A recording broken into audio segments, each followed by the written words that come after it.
Hey everyone, welcome back to my channel, Nickel Notes Coin Collectors. Is there a small fortune hiding in your change jar today? We're diving into the 1976 Australian 50-cent coin, the big bold 12-sided classic that's been rattling through pockets for nearly half a century. In this deep guidelines show you how to spot valuable examples, which errors and varieties to look for, how condition changes price, and the simple grading shortcuts that separate a common 50-cent piece from a premium collectible. We lines also compare dealer prices versus real-world sold results so you can calibrate expectations, and I'll walk you through the safest ways to store, list, and sell your coin if you're ready to cash out. If you love Australian coinage, numismatics, and treasure hunting, hit subscribe, tap the bell so you don't miss our weekly coin drops, and stick around, because the difference between face value and a tidy profit often comes down to one tiny detail. Let's get started. The 1976 Australian 50-cent is the modern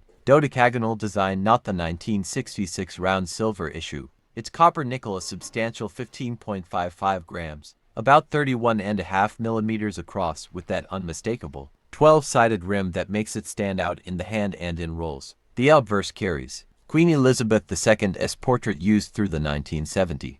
The reverse features the Australian coat of arms with the kangaroo and emu flanking the shield, designed to look sharp in higher relief. 1976 was a high mintage workhorse year intended for circulation, which means most examples you lines encounter are well worn. High mintage usually equals low base value, yet premium condition coins, error coins, and pristine set coins can be worth multiples of face value, so don't tune out just because 1976 is common. It's common until you find the right coin. Let's talk money. In average circulated condition, think visible wear on the Queen's hair and flat shield details. Most 1976 50-cent pieces trade at or near face value. In Australia, lightly circulated coins with crisp lettering and decent hair detail might fetch a modest premium from bulk buyers or on online marketplaces, often around $1 or $2 when sold in small lots. The jump comes in uncirculated UNC and especially in choice to gem grades. Bright UNC coins with luster and only minor bag marks routinely beat face value, and certified high-grade examples can command a solid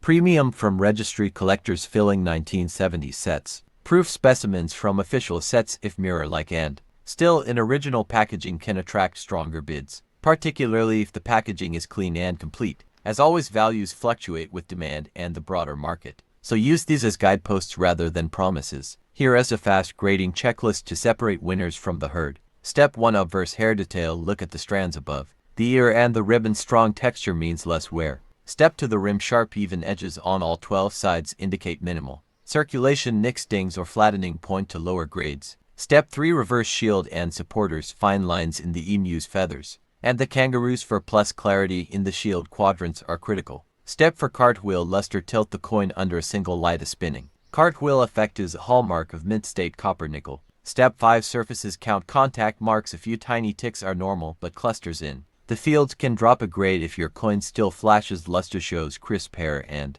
shield details, and keeps clean fields. You may be in UNC territory. Time to consider a protective holder or even third-party grading if the coin looks truly exceptional.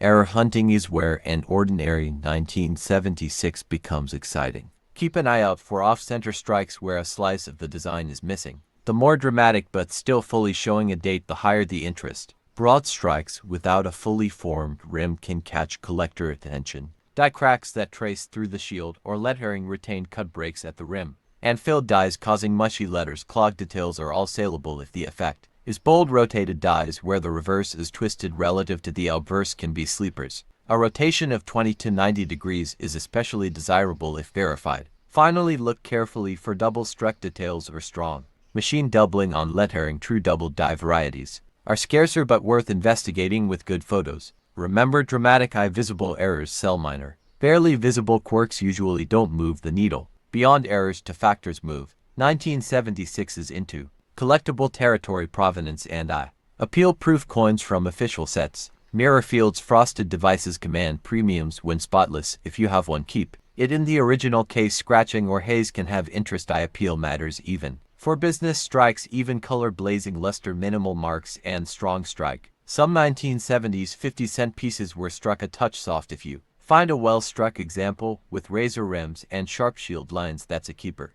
Matching pairs also sell. a proof and a high-grade business strike from the same year, or a small run of consecutive uncirculated pieces can attract set builders. Presentation upgrades, clean flips, labeled holders, and clear, well-lit photos regularly add more value than people think. When it's time to sell, start by scanning recent sold listings, not asking prices to anchor your expectations. Price common circulated coins competitively, or in small bundles. Buyers pay for convenience. For better pieces, shoot clear macro photos, one light source, neutral background, obverse and reverse, straight on, and one tilted shot to show luster. Describe grade conservatively, note any marks, and be transparent about cleaning. Cleaned coins typically sell for less. If you believe you have an error or a high-end UNC, consider third-party certification. The fee only makes sense if the potential grade premium outweighs costs. Avoid harsh cleaning, polishing, or chemical dips. These destroy original surfaces and value. Ship with rigid protection. A simple cardboard 2x2 in a hard mailer prevents most disasters. Let's put numbers in plain English. Most circulated 1976s are spenders or bulk lot fillers. Think face value to a modest premium. Attractivo coins can nudge above that when sold individually with good photos. Bright UNC pieces, especially with strong strike and minimal marks, can reach a meaningful collector price, and certified high-grade examples sit at the top of the range. For the year, proofs from official sets do better when pristine and complete with packaging. Dramatic errors can leapfrog all of these, but they're genuinely scarce. Verify before you celebrate. Long-term, the 1976 is a cornerstone of modern Australian coinage, and demand ebbs and flows with the hobby cycle. The safest play is quality. IPL never goes out of style. Use recent sold data to guide listings. Be patient and don't be afraid to pass on subpar coins. If this walkthrough helped you judge your 1976 Australian 50-cent piece, whether it's a simple spender or a sleeper worth real money, do me a favor. Hit the like button, subscribe, and ring the bell so you don't miss our next deep dive. Drop a comment with your best 1976 find, or ask about a coin you want me to cover next. For channel supporters, check the description for our free grading checklist PDF, a one-page photo guide to error types, and links to recommended storage supplies. Members get bonus videos including live CoinQ and photo critiques. Details below. Thanks for watching. Good luck with your hunts, and may your next handful of change hide a beauty from 1976 with the kind of luster that lights up the room.